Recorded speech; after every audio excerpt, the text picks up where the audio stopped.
মোৰ নাম সঞ্জিত মৰাণ। মই বৰডুমচা ১ নং মহংগাঁও হয়। উক্ত দিনা সিদিনাখনি ভোটাৰ কেন্দ্ৰত ভোট দিয়া দিনাখনে ঘটনাটো ঘটিলে। তাত প্ৰথমতে আমাৰ তাত আছিলে মতা লাইন, এনেকৈ লাইনত আছিলোঁ, ভোট দিয়া লাইনত আছিলোঁ। তেতিয়া মানে মোৰ লাইনতে মাজতে সোমাই থাকোঁতে আমাৰ বৰডুমচা থানাৰে SI ছাৰ হয়, SI এই ডেকা ছাৰ বুলি কয়। ডেকা ছাৰ মানে মোক টাৰ্গেট কৰি কিনে প্ৰথমতে উচতনি ভাৱ এটা দিয়া নিচিনা প্ৰথমতে দিলে। তাত মানে ষড়যন্ত্ৰটো অলপ বেলেগকৈ আছিলে। তাতে দুটা কথা মোৰ টানকৈ কৈ দিলোঁ। সেইদিনা তেনেকৈ একো হোৱা নাই, কিন্তু পিছদিনাখন মোক মাতি পঠোৱাৰ কাৰণে যোৱাকালি মই নিজে থানাত উপস্থিত হ'লোহি। তাৰপাছত গধূলি প্ৰায় নিশা 7টামান বজাত তেনেকুৱা মাৰপিটটো কৰি লৈছে। প্ৰথমতে তেতিয়া ছাৰজনে নি কিনে আৰু কামাণ্ডো ল'ৰাখিনি নি কিনে ৰুমত ভৰাই লৈ কিনে গোটেই কাপোৰ চাপোৰ খুলি লৈ কিনে গোটেই বডিত বিজলকীয়া দিছে, সানি লৈছে। তাৰপিছত ভৰিত তোলাত মাৰিছে, ইয়াতে এইটো দাগ আছে, ভৰিটো আছে, হাতত কোবাইছে, গোটেই গা পুৰি আছে এতিয়া জলকীয়াটো।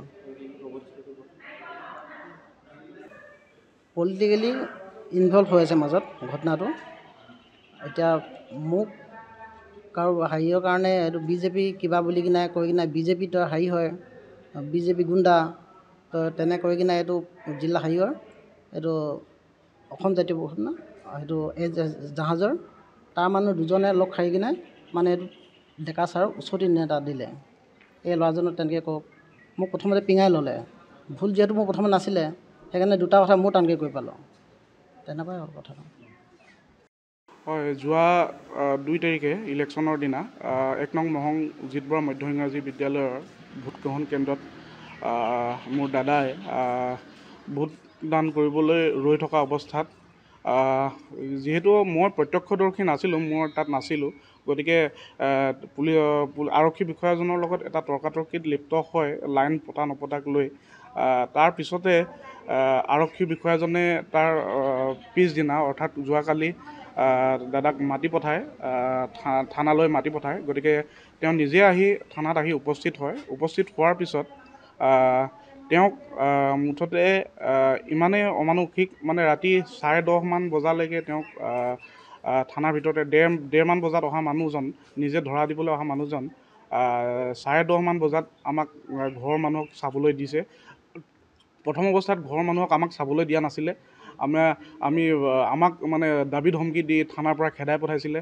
যদিহে মানে ইয়াত থাকো তেতিয়াহ'লে চবৰে নাম লিখি থ'ম, কোনে কোনে আহিছ বুলি কলিতা নামৰ SI ছাৰজনে তেওঁ মানে দাবী ধমকি দি আমাক যিসকল লোকে পৰিয়ালৰ লোক খবৰ কৰিবলৈ গৈছিলে বা তেওঁক চাবলৈ গৈছিলে সেইসকলক দাবী ধমকি দি থানাৰ পৰা খেদাই পঠাইছিলে। তাৰপিছতে আমি নিজ চকুৰে মানে দেখিছোঁ বা শুনিছোঁ যে আমি বাহিৰত থানাৰ সন্মুখত ৰৈ থকা অৱস্থাত OC নে কোন এজন বিষয়াই ভোট জলকীয়া খুজি পঠোৱা, চিঞৰি ভোট জলকীয়া এটা দুটা আনক তেনেকুৱাকৈ কৈ খুজি পঠিওৱা আমি শুনিছোঁ বাহিৰত থিয় হৈ থকা অৱস্থাত। তাৰপিছত যেতিয়া আমাক উলিয়াই আনিলে মেডিকেলৰ পৰা ট্ৰিটমেণ্ট কৰি আনি কিনে আমাৰ পৰা শপতনামা লৈ, যিহেতু এৰি নিদিয়ে নহ'লে, শপতনামা লৈ যেতিয়া এৰি দিছে, তাৰপিছত আমি যেতিয়া ঘৰলৈ আনি দেখিছোঁ তেতিয়া তেওঁকতো পানী খাবলৈ দিয়া নাছিলে। পানী যেতিয়া আমি ভাত খাই পিছত যেতিয়া দাদাই মানে মুখখন ধুলে, তেতিয়া গোটেই সমস্ত মুখত মানে পুৰণি আৰম্ভ কৰিছে, গোটেই গুটি মুখত অৱস্থা বেয়া। আপোনালোকে ফটোবিলাক দেখিবলৈ পাব।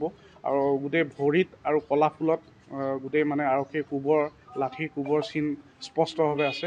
আৰু আজি যোৱাকালিৰ পৰাই তাৰপিছৰ পৰাই তেওঁ মানে ভালদৰে খোজ কাঢ়িব পৰা নাই। গতিকে আমি ধৰি হুইল চেয়াৰত উঠাই আমি ৰাতিয়ে আকৌ ডিগবৈ অসামৰিক চিকিৎসালয় পোৱালোগৈ। কিন্তু তাতো এক্সৰে কৰিব লাগিব বুলি ক'লে, কিন্তু ৰাতি যথেষ্ট পলম হৈ যোৱাৰ বাবে এক্সৰে কৰিব পৰা নগ'ল। গতিকে আজি আমি পুনৰ বাকী এক্সৰে বা অন্যান্য চিকিৎসাখিনি কৰাবৰ বাবে আজি আমি চিকিৎসালয়লৈ লৈ আনিছোঁ।